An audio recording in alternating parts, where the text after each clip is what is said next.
South ఇండియాలోనే అతి తక్కువ ధరలకి రత్నాలను అందించే ఏకైక సంస్థ 6JVR. ఎలివేషన్స్ కానీ ప్రతిదీ మనం ఎంజాయ్ చేస్తాం. ఇక్కడ పవన్ కళ్యాణ్ గారు చాలా కష్టపడ్డారు. అంటే చాలా రోజుల తర్వాత లేట్ అయిన లేటెస్ట్ వచ్చిన సినిమా అంటే ప్రతి సీన్ మనం ఎంజాయ్ చేస్తాం. అంటే ఇక్కడ బోరింగ్ లేదు. మేము చెప్పండి హీరోయిన్ గారు యాక్టింగ్ చూసి మనకు ఒక మళ్ళా దివ్యభారతి కనిపించింది ఆమె ఫేస్లో.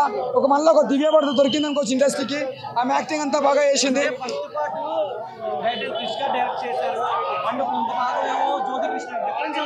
అంటే ఫస్ట్ కృషి గారు చేసిన కొద్దిగా బాగుంది. జ్యోతి కృష్ణ గారు తీసుకున్నాక ఇంకా హైలైట్ అయింది. అంటే నిజంగా చెప్పాలంటే జ్యోతి కృష్ణ హ్యాట్సాప్ చెప్పాలి. ఎక్కడ కూడా తగ్గలే. చాలా చాలా బాగుంది. మ్యూజిక్ మాత్రం చాలా బాగుంది. కీరవాణి గారు హ్యాట్సాప్ సార్. మళ్ళీ ఒక బాహుబలి ఎలా కొట్టారో అలా కొట్టి చూపించారు. నిజంగా సినిమా ఇది ఒక పెద్ద బ్లాక్ బస్టర్ మూవీ. ఒక తెలుగులో ఒక జాకీ చాన్ ఒక బ్రూస్ లీ ఎట్లా ఫైట్ చేస్తాడో మన తెలుగు ఇండస్ట్రీలో పవన్ కళ్యాణ్ గారు మార్షల్ ఆర్ట్స్ ఫైట్స్ అలా చేసి చూపించిండు. ఎవరు కూడా చేయరు అట్లా. పవన్ కళ్యాణ్ అందుకుంటే పవర్ స్టార్ అనేది వచ్చింది పేరు. That is power star. జై పవర్ స్టార్. హరి హరి మీర వాళ్ళకి జై. ఈ తెలుగు చరిత్ర తెలుసుకోవడం అందరికీ మన తెలుగు రాష్ట్రాల అందరికీ చాలా అవసరం. మన హరిహర వీరమల్లు కథ ఏంది, కథాంశం చాలా మందికి తెలియదు ఇది. ఎందుకంటే ఔరంగజేబులో జరిగినటువంటి యుద్ధకాండ, ఢిల్లీలో జరిగిన తెల్లదొరలతో యుద్ధం చేసినటువంటి ఘటన చాలా మంచి అద్భుతమైన ఈ చరిత్ర ఉంది ఈ సినిమాలో. పవన్ కళ్యాణ్ గారు ఈ సినిమాకు నటించడం ఒక చాలా గొప్ప విశేషం. ఎందుకంటే ఇలాంటి కథలు ఎంచుకొని పవన్ కళ్యాణ్ గారు చేయడం నిజంగా ఒక స్టార్ ఇమేజ్ ఉన్న హీరో చేయడం చాలా గొప్ప విశేషం. దర్శకులు కూడా కృషి గారు చాలా మంచిగా కథను ఇచ్చారు.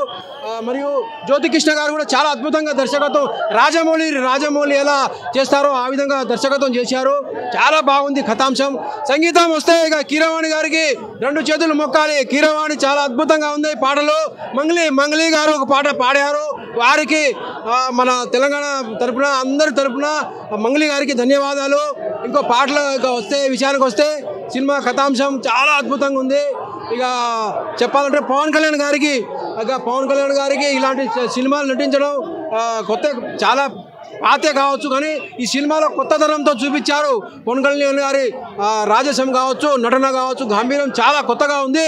ఈ సినిమా హరిహర వీరమల్లు చరిత్ర అందరూ తెలుసుకోవాల్సిందిగా నేను మరీ వినియోగించుకుంటూ అందరికీ నమస్కారం. సినిమా ప్లస్ పాయింట్ అంటే ఏం చెప్తారు? ప్లస్ మెయిన్ అంటే ఫస్ట్ హాఫ్లో వచ్చే కొన్ని సీన్స్ యాక్షన్ బాక్స్ అయినా సరే, లేదంటే పవన్ కళ్యాణ్ గారి స్క్రీన్ ప్రెజెన్స్ అయినా సరే, లేదంటే కీరవాణి గారి బీజిఎం. మెయిన్గా చెప్పుకోవాల్సింది కీరవాణి బీజిఎం. సినిమా ఎక్కడ కూడా ఆయన ఒక డల్ బీజిఎం కానీ ఏం లేకుండా నెక్స్ట్ లెవెల్ ఇచ్చాడు బీజిఎం అయితే. And first half second half మనం కంపేర్ చేసుకుంటే ఈజీగా తెలిసిపోతుంది. ఫస్ట్ హాఫ్ డైరెక్ట్ చేసిన వాళ్ళు సెకండ్ హాఫ్ డైరెక్ట్ చేయాలని ఈజీగా తెలిసిపోతుంది. బట్ కృష్ణ గారితోనే ఆయన విజన్లోనే ఎగ్జిక్యూషన్ కూడా చేస్తుంటే బాగుండదు అనిపించింది.